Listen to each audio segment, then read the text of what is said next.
Boa tarde, hoje é dia 25 de setembro, mas provavelmente vocês estão recebendo esse vídeo daqui uns dias. Eu gravo para os meus estudantes dos terceiros anos, para a gente dar continuidade aos nossos estudos sobre as escolas literárias. E a gente vai tratar hoje da segunda fase do modernismo do Brasil. Esse vídeo é só sobre a poesia dessa segunda geração modernista, então é a poesia dos anos 30. A gente não vai tratar da prosa aqui, a prosa fica para um próximo vídeo. E nós vamos começar pelo contexto histórico. Exposto ao terror de duas grandes guerras, Primeira Guerra Mundial e Segunda Guerra Mundial, o ser humano vive tempos sombrios em meados do século XX. E daí a humanidade vai se perguntar, o que significa estar no mundo? Será que a gente deve depositar a esperança nos indivíduos ou a gente deve projetar essa esperança na espiritualidade? Será que os homens são responsáveis pela nossa felicidade, por tudo que a gente almeja? Ou a gente precisa depositar isso em algo além, no espiritual? Confrontada com questões como essas, a literatura vai ter que encontrar novos caminhos e vai ter que abandonar essa leveza que marcou o início do século XX. Então, o deboche, a irreverência vão perder espaço para assuntos muito mais sérios, muito mais sombrios e que afligem a humanidade. Para a gente começar a entender um pouquinho sobre o período, a gente vai fazer a análise de uma imagem, é uma pintura do Lázaro Segall, ali de 1942, portanto, pertencente ali à geração de 30 que vai até 45, e o título dessa imagem é Guerra. Primeira pergunta. Observe a tela Guerra. Que elementos compõem o retrato da guerra? Vamos identificar, então, esses principais elementos. Em primeiro plano, a gente tem um monte de soldados e são figuras muito estranhas, tem um sem a cabeça, tem sem os braços, sem as pernas, então eles já estão todos meio despedaçados, mas eles não estão caídos, eles continuam seguindo. Ao fundo, a gente pode ver que tem bastante fumaça, então é um cenário de guerra com essas cores bem típicas de uma batalha. 2. É possível identificar que exércitos estão lutando? Vamos dar uma olhadinha se a gente identifica esses exércitos. E como vocês podem ver, não dá para reconhecer, é tudo igual, tá tudo misturado, todo mundo da mesma cor, com os mesmos adereços, é tudo uma coisa só, indistinta. Terceira pergunta. Observe a postura dos soldados, o que eles parecem estar fazendo? E aí, gente, eles caminham. Eles estão caminhando, apesar de uns não terem mais braço, não terem mais cabeça, eles simplesmente seguem adiante. Quarta pergunta. Todos os soldados têm o rosto voltado para baixo e ocultado por um capacete. Que imagem dos soldados é criada por esse modo de representação? Gente, é como se eles perdessem a humanidade, você não vê o rosto deles, ele é apenas mais um ali na multidão, é só um soldado. 5. As únicas faces que aparecem são as dos mortos, sempre voltadas para o céu. Na sua opinião, o que elas sugerem? É como se eles pedissem por uma explicação ou por uma ajuda divina, porque aquilo ali não faz sentido para eles. 6. Os soldados não usam armas nessa cena. O que isso pode indicar? Quem faz a guerra, né, gente? São as armas? Não, né? A ausência de armas é justamente para dizer para nós que quem faz a guerra são as pessoas, são os seres humanos. 7. Uma figura destaca-se na tela. É o homem que, decapitado, segura a própria cabeça. Sua postura é diferente da postura dos demais. O que ele parece fazer? Vamos procurar, então, esse soldado aí que está decapitado segurando a própria cabeça. E aí, ó, eu circulei para vocês na imagem para ficar mais fácil de visualizar. Então, a gente tem ali aquela cabeça que está diferente das outras. Por que está diferente? O que tem de diferente ali? É como se ele olhasse para o próprio corpo e se interrogasse: o que está acontecendo? O que é isso? Não faz sentido. Então, ele olha para si mesmo e se questiona. Próxima. Número 8. O que o fato de ele carregar a própria cabeça permite concluir? Gente, ele não sabe, ele tá perdido, ele nem reparou que ele já tá morto, ele continua andando e carregando a própria cabeça, que é para mostrar como a guerra não faz sentido, como se as pessoas pararem para pensar, elas não continuam naquele confronto. Para você, o que representa essa figura? A incoerência da guerra, a total falta de compaixão, de empatia, de compreensão, né? Não tem como você prosseguir num conflito se você parar para pensar. 10. Mário de Andrade, escrevendo sobre a obra de Lázaro Segall, afirmou: pela bravura do pincel já demonstrava um horror instintivo das cores radiantes e felizes. Que cores predominam na tela e o que elas sugerem? Nós vamos ter na tela cores terrosas, escuras, um pouco avermelhadas, sugerindo sangue, enfim, as cores de uma batalha, a fuligem, a sujeira, a fumaça. Então, e não são cores felizes, né? Como a gente leu ali na afirmação, é um horror às cores felizes. Então, é a opção por cores mais sóbrias, mais tristes, porque a cena retratada é uma cena muito forte. E a última, que imagem da guerra o quadro transmite e justifique? Gente, é uma ideia de que a guerra não faz o menor sentido, que aquilo tudo é muito desumano, desumaniza as pessoas. É uma coisa de seres irracionais, de quem não consegue chegar por meios pacíficos à resolução de um conflito. Então, é uma imagem totalmente absurda da guerra, sem glória, né? Aqui nessa imagem a guerra não é glorificada, muito pelo contrário, é para mostrar a estupidez humana em fazer uma coisa desse tipo. E assim como as artes plásticas do período retrataram a guerra, a literatura também vai criar suas representações, como no poema que a gente vai ler, do Carlos Drummond de Andrade. A noite dissolve os homens. A noite desceu. Que noite! Já não enxergo meus irmãos, e nem tampouco os rumores que outrora me perturbavam. A noite desceu, nas casas, nas ruas onde se combate, nos campos desfalecidos, a noite espalhou o medo e a total incompreensão. A noite caiu, tremenda, sem esperança, os suspiros acusam a presença negra que paralisa os guerreiros. E o amor não abre caminho na noite. A noite é mortal, completa, sem reticências, a noite dissolve os homens. Diz que é inútil sofrer. A noite dissolve as pátrias, apagou os almirantes, cintilantes nas suas fardas. A noite anoiteceu tudo. O mundo não tem remédio, os suicidas tinham razão.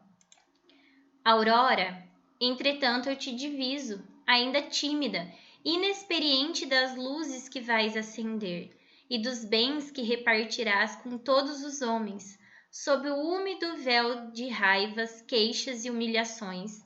Adivinho-te que sobes, vapor róseo, expulsando a treva noturna. O triste mundo fascista se decompõe ao contato de teus dedos frios que ainda se não modelaram, mas que avançam na escuridão como um sinal verde e peremptório.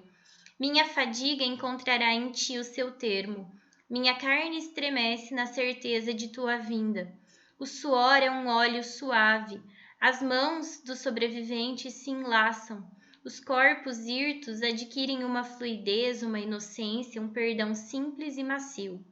Havemos de amanhecer.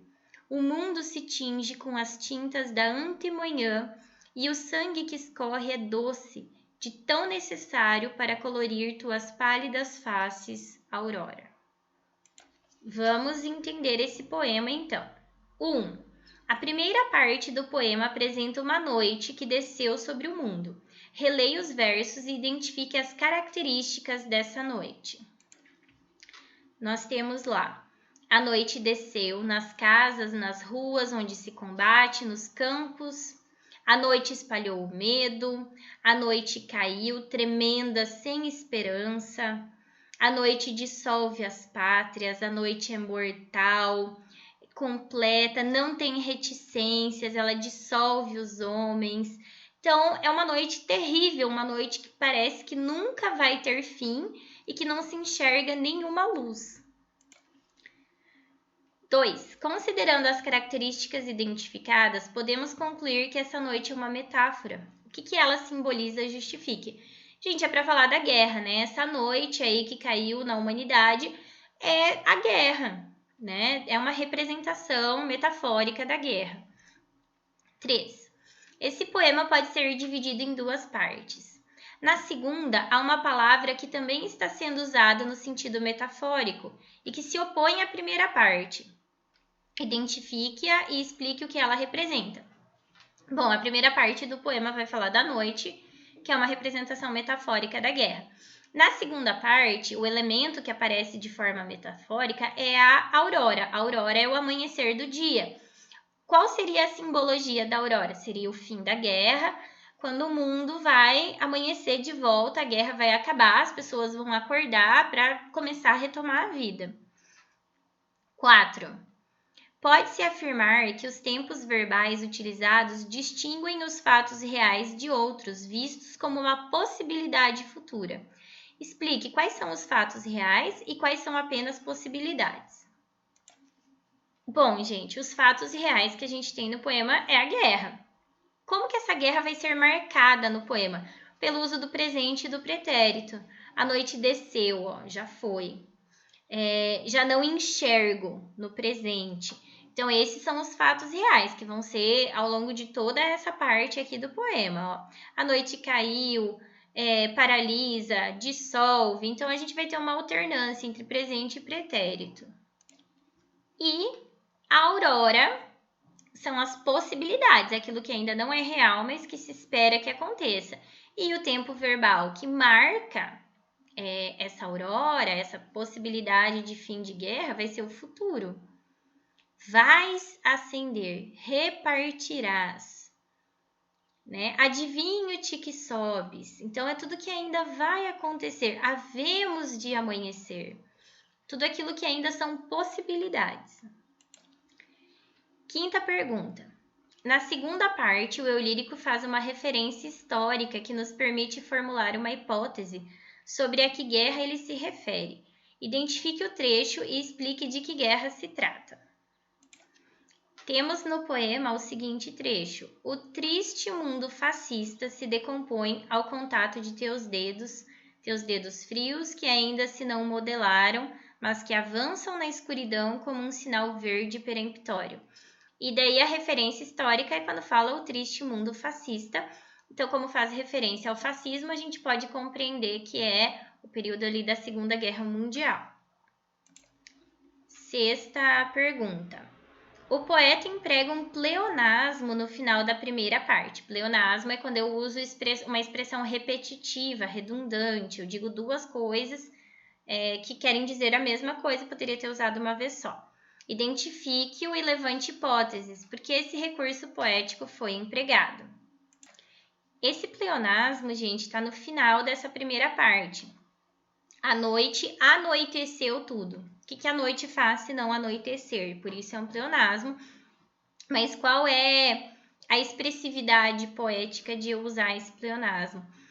É para dizer que realmente é uma noite muito escura e que está tudo envolvido nessa noite, que é como se não tivesse escapatória, não tivesse como alguém não fazer parte disso, porque envolve toda a humanidade. Então, a força expressiva desse pleonasmo é muito bonita, ele foi empregado de forma proposital no poema.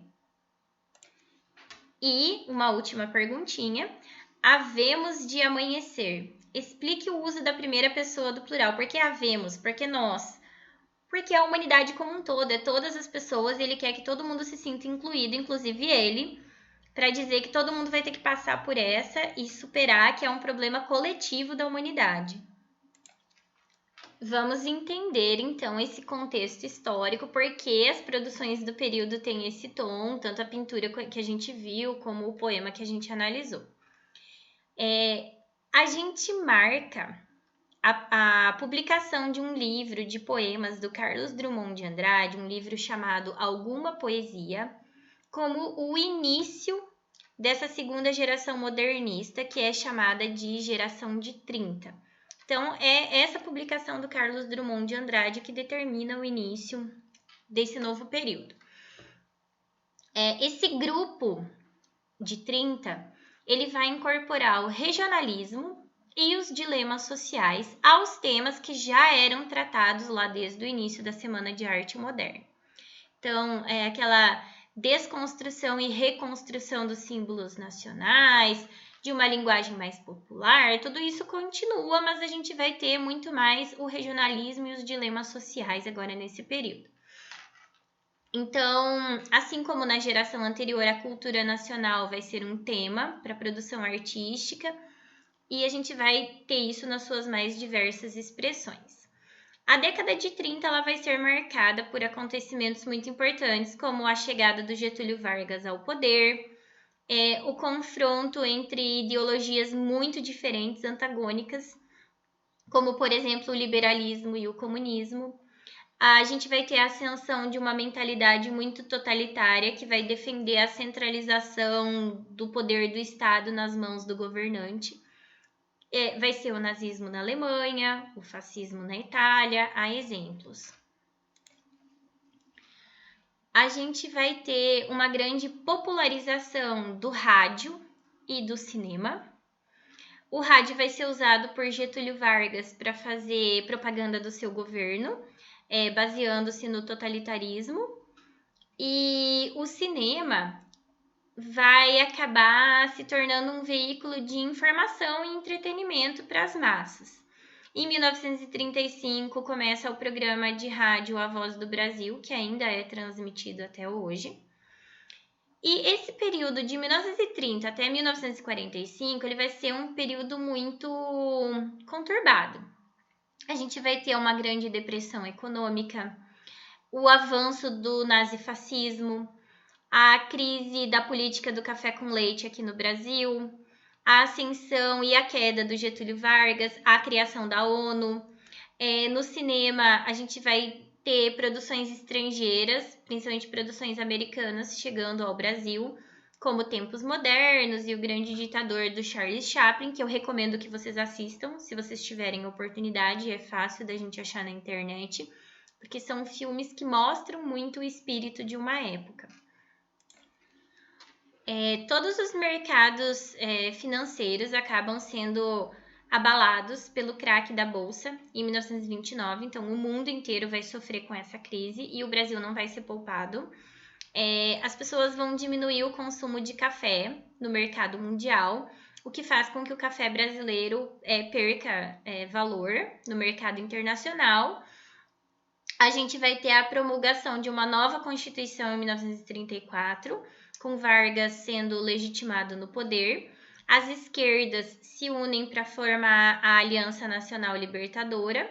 Aí o Getúlio Vargas fica ameaçado e consegue a aprovação de uma lei de segurança nacional e começa a perseguir a esquerda. Aí o Luiz Carlos Prestes e vários outros líderes da oposição ao governo acabam presos. E em 1937, o Congresso Nacional acaba sendo fechado e decreta-se o Estado Novo. Aí, a partir do Estado Novo, Vargas começa a exercer o poder de modo autoritário e centralizador. Cria-se o Departamento de Imprensa e Propaganda, que é o DIP, que vai perseguir e prender muitos escritores acusados de subversão. A gente tem ali o início da ditadura. Em 1939, Hitler invade a Polônia, começando a Segunda Guerra Mundial. Em 1941, acontece o bombardeio de Pearl Harbor. Os Estados Unidos entram na guerra. Em 1945, quando os aliados desembarcam na Normandia e dão fim à guerra, expõe-se ao mundo todas as barbaridades que foram cometidas pelo nazismo. O mundo fica chocado, fica estarrecido com tudo que foi feito. E a Segunda Guerra, ela deixa como legado mais do que ruínas das cidades destruídas pelos bombardeios. Ela obriga a gente a olhar, encarar a barbárie humana e a reconhecer que o preconceito e que o desejo desmedido por poder podem levar ao extermínio de milhões de vidas. uma frase bem famosa de Drummond, meus olhos são pequenos para ver o mundo que se esvai em sujo e sangue.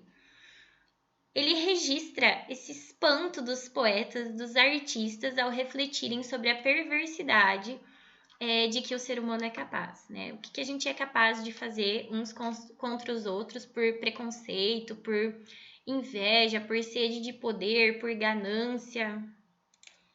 Então, qual vai ser esse projeto literário da geração de 30? O que eles tinham a ambição de fazer com isso que eles escreviam? A gente pode dizer que essa geração de 30 é a fase áurea do modernismo do Brasil, é a fase mais importante, mais bonita, mais bem construída.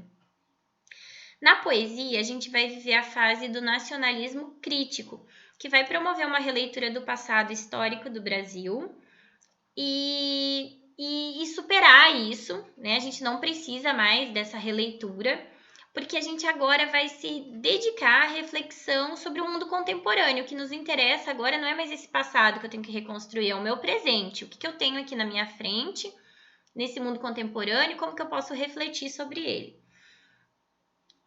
A gente vai refletir sobre o sentido de estar no mundo. Então, é basicamente isso, né? Para que eu tô aqui? O que é estar no mundo? O que é um ser humano? O que é existir? E a gente vai ter uma grande preocupação com a renovação da linguagem, que já tinha sido anunciada pela geração anterior. Então, a gente vai ter a análise do ser humano e das suas angústias, um desejo de compreender a relação entre o indivíduo e a sociedade da qual ele faz parte, qual que é o contexto sociopolítico que faz com que as pessoas ajam do jeito que elas agem, que elas almejem essas coisas que elas almejam. Por que as pessoas são assim? O que tem no nosso contexto sociopolítico que faz com que a gente se comporte de determinada forma e não de outra? Quem vai transmitir essa mensagem? Quem vai levar isso para o grande público? Então, a gente tem o Oswald e o Mário de Andrade lendo os manifestos das vanguardas europeias. E, por outro lado, Drummond e os seus companheiros vão lendo pelos jornais os manifestos que os modernistas brasileiros iam publicando. A circulação dos textos ela vai ocorrendo em revistas literárias e em jornais. E o Monteiro Lobato monta uma editora muito importante que vai fazer com que circule muito livro aqui no Brasil. E desse jeito, a produção poética da segunda geração começa a ser divulgada e ganhar a simpatia dos leitores. Os poetas eles vão criar um intenso vínculo literário, então eles são todos amigos, eles todos se conhecem, trocam correspondências, um contribui para a obra do outro, dá palpite, um lê o outro. E essa atividade ela pode ser confirmada pela intensa troca de correspondências entre eles. Então, existem até hoje as cartas guardadas que eles trocavam entre eles e que mostram o quanto eles eram engajados e amigos e quanto um curtia a produção do outro e um era fã do outro e assim eles iam construindo as suas produções. A principal característica da linguagem dessa segunda geração é uma liberdade para explorar todo tipo de recurso formal. E por que não retornar às formas fixas se eu quiser? Eu posso usar o verso branco, eu posso usar o verso livre, eu posso usar a minha criatividade e se eu quiser, eu posso retornar para o soneto, para as formas mais clássicas de produção poética. Então, a seleção das palavras do vocabulário vai sugerir que o melhor é a simplicidade. Então, é muito simples no vocabulário, porém, a estrutura dos versos é muito elaborada. Então, tem uma aparente simplicidade naquela camada mais superficial do texto, mas por dentro nós temos ideias muito complexas. Os escritores eles vão usar a poesia para falar de um momento em que a humanidade está diante de questões muito complicadas. Então, eu vou ter verso livre, eu vou ter verso rimado, eu vou ter métrica fixa, eu vou ter soneto, e eu posso, inclusive, subverter algumas coisas, se eu quiser. Entre os autores dessa geração, acho que o maior nome aqui no Brasil é o Carlos Drummond de Andrade, E ele vai ficar famoso em 1928, quando ele publica um poema que se chama No Meio do Caminho. No meio do caminho tinha uma pedra. Tinha uma pedra no meio do caminho. Tinha uma pedra no meio do caminho, tinha uma pedra. Nunca me esquecerei desse acontecimento na vida de minhas retinas tão fatigadas. Nunca me esquecerei que no meio do caminho tinha uma pedra. Tinha uma pedra no meio do caminho tinha uma pedra. E por que será que o Carlos Drummond ficou tão famoso com esse poema? Ele causou muita controvérsia na época da publicação desse texto, porque, por um lado, os modernistas reconheciam que era um bom poema, que era uma manifestação legítima desses novos valores estéticos.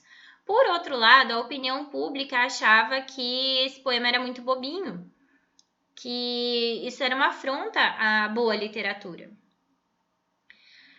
Para alguns estudiosos, No Meio do Caminho é considerado uma obra-prima, é produto de um gênio. E para outros, se você fizer uma análise muito superficial, ele é um poema bobo, repetitivo, que fica só falando lá da tal da pedra que estava no meio do caminho.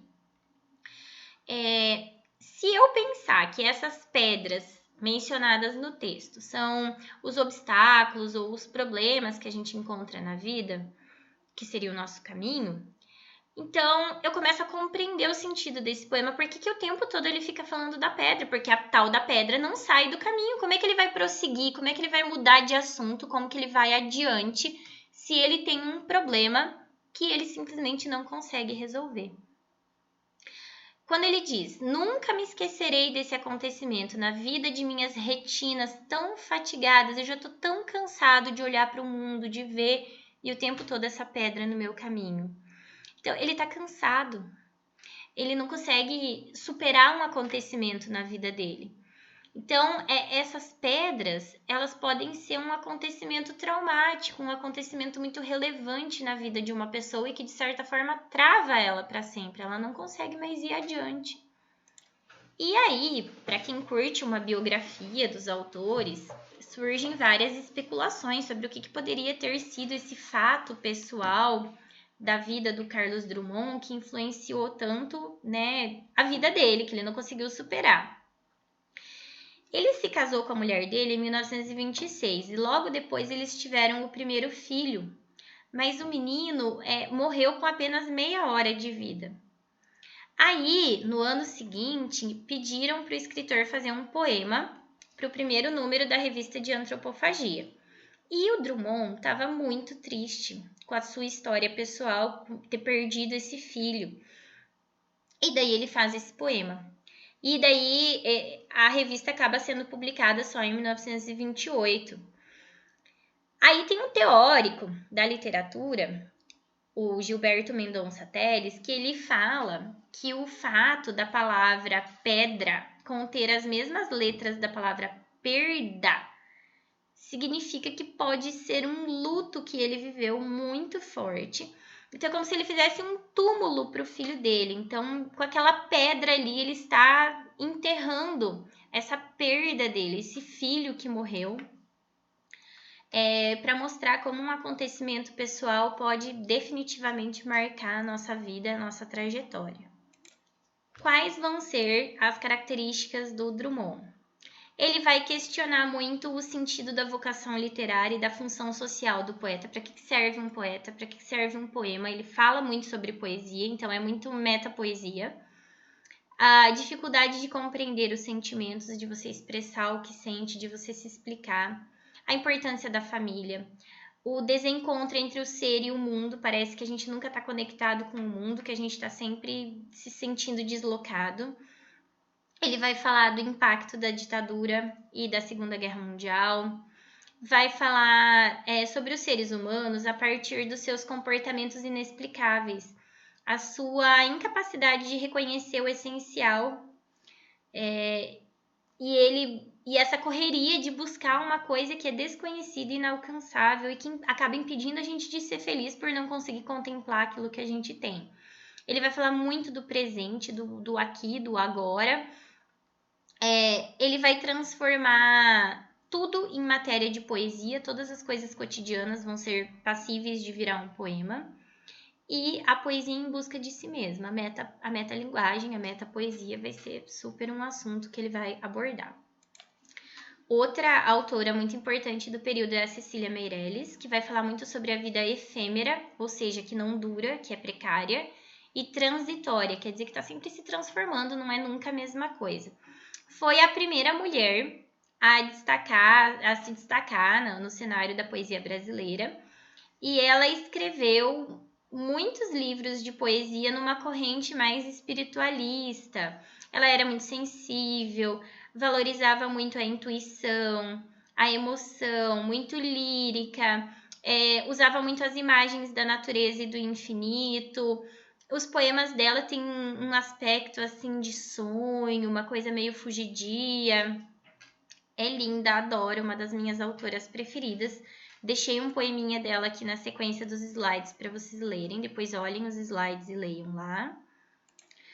Outro grande autor do período que eu também adoro é o Vinícius de Moraes, que vai falar de amor, gente. O amor erótico, principalmente, a contemplação da mulher amada. Ele também era compositor, ele era músico. Ele vai falar muito sobre esse contraste entre a matéria, entre o corpo e o espírito. E vai falar muito de relacionamento amoroso, vai trazer de volta alguns elementos do Camões, vai tentar analisar o amor. Ele gosta muito do soneto, ele escreveu vários sonetos, um mais lindo do que o outro, perfeito. Você faz a análise métrica, rímica, é tudo certinho. Ele vai gostar muito de usar antíteses. E ele vai falar sempre que o amor é uma coisa muito poderosa, inexplicável e que ele tem as suas próprias razões que às vezes a gente não consegue compreender. Também deixei um poema dele para vocês lerem, daí vocês vão olhando nos slides, tá? Para fazer a leitura com calma, com bastante atenção desses poemas. Outro grande autor vai ser o Murilo Mendes, que vai ter um olhar muito irreverente para as temáticas ali contemporâneas. Ele vai ser muito influenciado pelo surrealismo. Ele vai falar de aspectos do catolicismo, então ele aborda essa visão mais católica.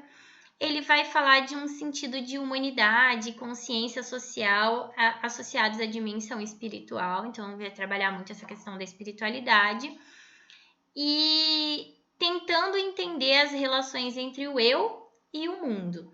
Gente, todos os autores dessa geração são muito maravilhosos, são todos muito bonitos, são poemas bem profundos que a gente tem que ler com bastante calma, porque eles sempre são aparentemente muito simples, mas por trás eles têm uma mensagem muito bonita, muito profunda. Ainda podemos destacar o Jorge de Lima, que vai fazer poesia sobre as coisas mais simples do cotidiano. Vai falar do modernismo por uma perspectiva mais católica. Então, ele vai gostar muito de falar sobre Deus. Vai contar muito as suas memórias de menino branco, nordestino, que teve uma infância marcada pela convivência com os negros. E vai falar muito desse preconceito velado da sociedade brasileira, como ele, sendo um menino branco, enxergava esse racismo na sociedade dele, qual que era o tratamento destinado aos negros. E para fechar, os principais autores, a gente tem o Mário Quintana, que vai gostar muito de uma linguagem bem coloquial, bem do dia a dia, bem simples. Vai fazer analogias entre questões do dia a dia e da população, vai falar dos assuntos do cotidiano e vai ter uma linguagem aparentemente muito simples, mas só na camada superficial que ela é simples, porque se você se aprofunda, é muito bonito. Ele é um poeta bem acessível a todas as classes sociais, ele fala de um jeito muito simples. Ele não gosta dessa linguagem rebuscada, mas ele gosta de fazer jogos de palavras, explorando muito as rimas, a musicalidade, o humor. E ele vai ter características que misturam romantismo, realismo e surrealismo. Gente, esses são os principais autores da época, e daí a gente vai ter atividades que eu vou deixar para vocês na descrição da aula, para vocês fazerem a respeito de todos eles. Então, a gente vai ter análise de diversos poemas e produções da época para que a gente possa compreender. Então, beijo, até a próxima. Tchau, tchau!